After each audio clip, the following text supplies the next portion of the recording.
प्यारे साथियों, आप सभी को गुड इवनिंग, नमः संस्कृताय।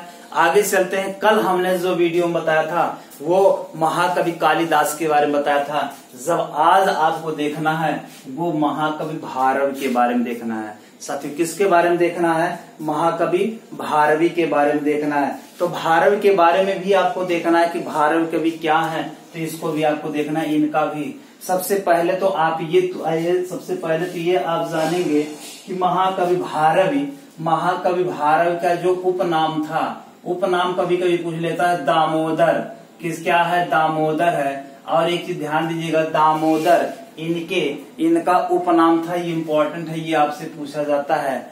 दामोदर और महाकवि भारवी जो प्रसिद्ध हैं, कल हमने एक आपको बताया था, एक श्लोक बताया था, उपमा कालिदासस्य भारवी अर्थ गौरवम और भारवे अर्थ गौरव दंडिना पद लालित्यम माघे त्रयो संति गुणा है। ये जो हमने श्लोक बताया था, इससे साबित है कि ये प्रसिद्ध किसके लिए है? अर्थ गौरव के लिए प्रसिद्ध है। किसके लिए है साथी? अर्थ गौरव के लिए यह प्रसिद्ध है। इनकी मात्र एक रचना है किरार तार जूनियम,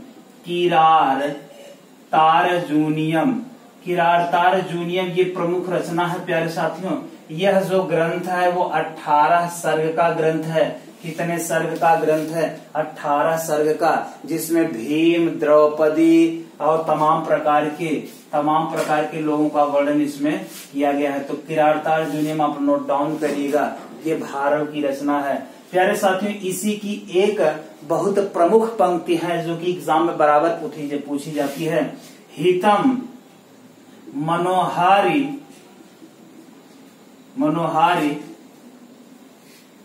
च दुर्लभ वचः, ये प्यारे साथियों बहुत पूछा जाता है। हितम मनोहारी च दुर्लभ वचः, इसका मतलब है हित और मनोहर वचन प्रायः क्या होते हैं? दुर्लभ होते हैं। ये किरारतार जूनियम का है। किसका है साथियों? किरारतार जूनियम का इम्पोर्टेंट है। एक और इसी का इम्पोर्टेंट है, सहसा विदधीत न क्रियाम, सहसा विदधीत न क्रियाम। ये साथियों ये भी आपका बहुत इम्पोर्टेंट है। ये भी आपसे पूछा जाता है। सहसा विदधीत न क्रियाम विवेक परमा पदाम पदम, विवेक परमा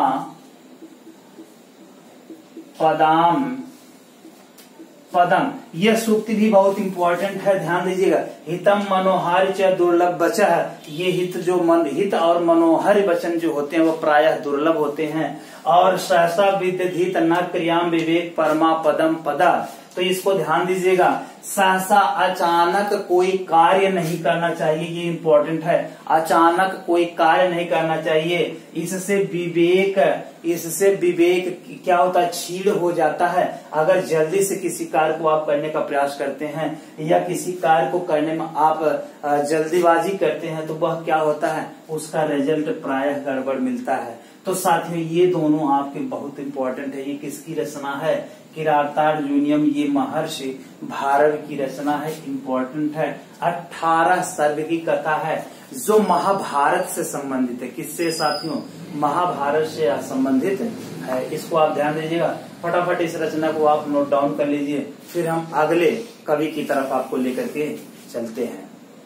साथियों, इसको आपने नोट कर लिया होगा, लेकिन एक चीज और ध्यान दीजिएगा मेरे प्यारे साथी। यह जो एक रचना है, एक रचना में आपको त्रयी हम आपको बताएंगे कितने त्रयी होते हैं। त्रयी में 2 इम्पोर्टेंट हैं, जो एक लघु त्रयी होता है और एक वृहत त्रयी होता है। एक लघु त्रयी है और एक क्या है? वृहत त्रयी है।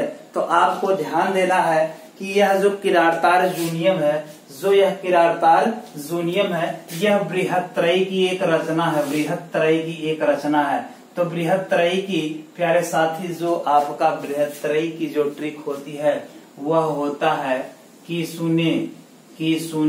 यह बृहत त्रयी की क्या है? ट्रिक है। तो की से आप समझिएगा किरारतार जूनियम, और श से समझिएगा शिशुपाल वधम, और ने से समझिएगा नैषधीय चरितम। और एक आता है लघु त्रयी, इसकी भी हम चर्चा कर देते हैं। ये भी इम्पोर्टेंट। लघुत्रयी, लघुत्रयी में भी 3 होते हैं। त्रयी का मतलब 3 होता है। वेदत्रयी, लघुत्रयी मतलब गुणत्रयी, ये 3-4 प्रकार के हैं। ये हम एक वीडियो आपको त्रयी के लिए बना देंगे जो कि इम्पोर्टेंट होगा। तो इसके जो ट्रिक होती है वो कुमेर होती है। क्या होती है साथी? कुमेर होती है। कि कु से होता है कुमार संभवम। क्या होता है? कुमार संभवम। म से होता है मेघदूतम, मेघदूतम। र से क्या होता है? रघुवंशम। क्या होता है साथियों? रघुवंशम होता है। इसको भी आप नोट कर लीजिएगा।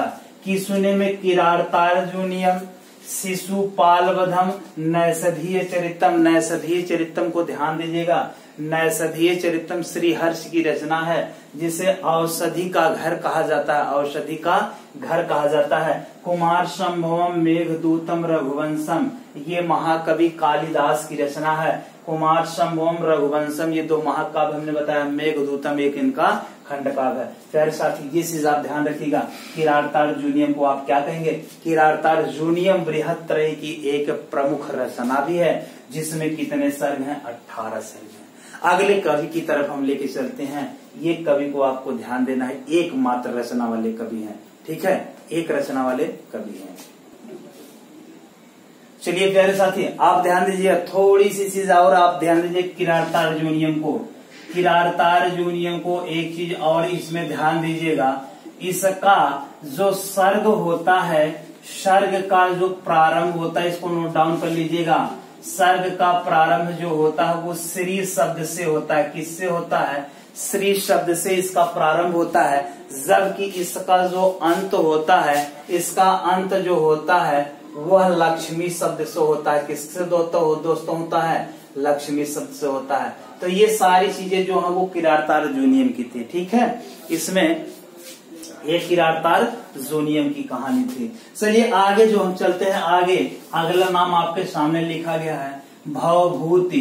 क्या लिखा गया? भवभूति। बहुत इम्पोर्टेंट कवि हैं। सबसे पहले तो आप जानेंगे भवभूति किसके दरबार में रहते थे, इनके आश्रयदाता कौन थे? इनके आश्रयदाता थे कान्य कुंज के नरेश। तो ध्यान दीजिएगा, यह कान्य कुंज कौन सा थी? कान्य कुंज, इसका वर्तमान नाम क्या है? कन्नौज। कन्नौज के नरेश यशो बर्मन। कौन है साथी? यशो बर्मन। यह जो थे यही के आश्रय दाता थे। तो प्यारे साथियों ये जो थे इन्हीं के दरबार में यह रहा करते थे।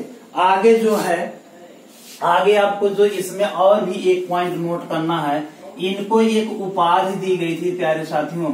एक उपाधि जो दी गई थी वो श्रीकंठ की उपाधि दी गई थी। साथियों किसकी उपाधि दी गई थी? श्रीकंठ की उपाधि इनको दी गई थी। तो इसको भी आपको नोट करना, फटाफट आप हमारे साथ नोट करते रहिए। संस्कृत के जो प्रमुख कवि हैं उनकी वीडियो हम बराबर आपको देते रहेंगे, जिससे आपको यूपी टेट, सी टेट कोई भी एग्जाम होगा जिसमें आपके संस्कृत पूछे जाएंगे उसमें आप आराम से कर ले जाइए। अब इनकी चलते हैं प्रमुख रचनाओं की तरफ साथी, चलते हैं इनकी प्रमुख रचनाएं क्या हैं, रचनाओं की तरफ हम आपको लेकर के चलते हैं साथियों। तो प्रमुख रचनाएं में ध्यान दीजिएगा, इनकी 3 प्रमुख रचनाएं हैं मेरे प्यारे साथी, मेरे प्यारे दोस्तों, मेरे लाडलों। ये ध्यान दीजिएगा कि इनकी 3 प्रमुख रचनाएं हैं। इनकी 3 प्रमुख रचना है। एक है मालती माधव, मालती माधव इनकी प्रमुख रचना है प्यारे साथी, जिसमें 10 अंक है।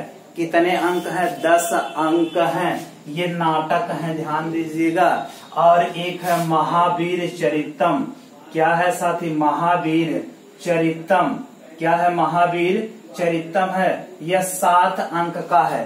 किसका है मेरे प्यारे साथी? 7 अंक का है। और एक लास्ट है उत्तर रामचरितम। उत्तर राम चरितम मेरे प्यारे साथी, ये भी कितने अंक का है? 7 अंक का है। मेरे प्यारे दोस्तों इसको आप जानिएगा।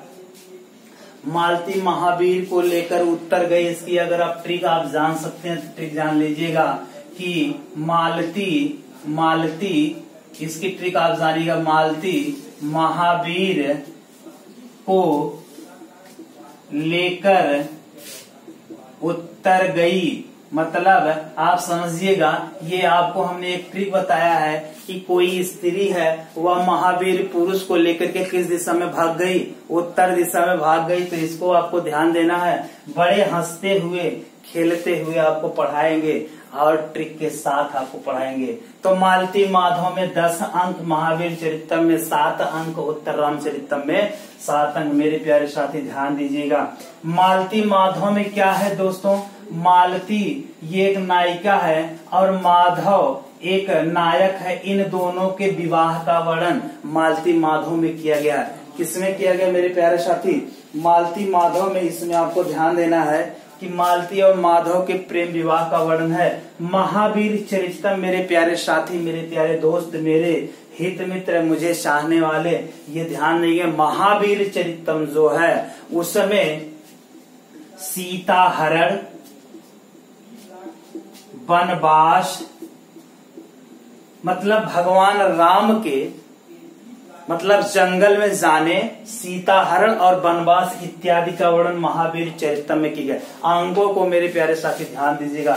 उत्तर रामचरितम में क्या होता है मेरे प्यारे साथी, जब भगवान राम वनवास काट करके जब वापस अयोध्या में आते हैं तो जो उनके वहां यहाँ के लोग जो उनका पूजा पाठ करते हैं, उनका जो मतलब आदर सम्मान करते हैं, उसका वर्णन जो है उत्तर राम चरितम में किया गया है। तो मेरे प्यारे साथी ध्यान देंगे कि इनकी प्रमुख रचनाएं किसकी, भवभूति। और भवभूति ऐसे कवि हैं जिनको एक उपाधि दी गई मेरे प्यारे साथी, श्रीकंठ की। और अगर कालिदास के बाद किसी विशेष महाकवि का वर्णन आता है तो वो भवभूति जो है ये किसके, उनके बाद इन्हीं का नंबर आता है। तो प्यारे साथियों, आपको 2 कवि, एक भारवी, एक भवभूति को हमने पढ़ाया और इसी के साथ मैं अपनी वीडियो को समाप्त करना चाहता हूं।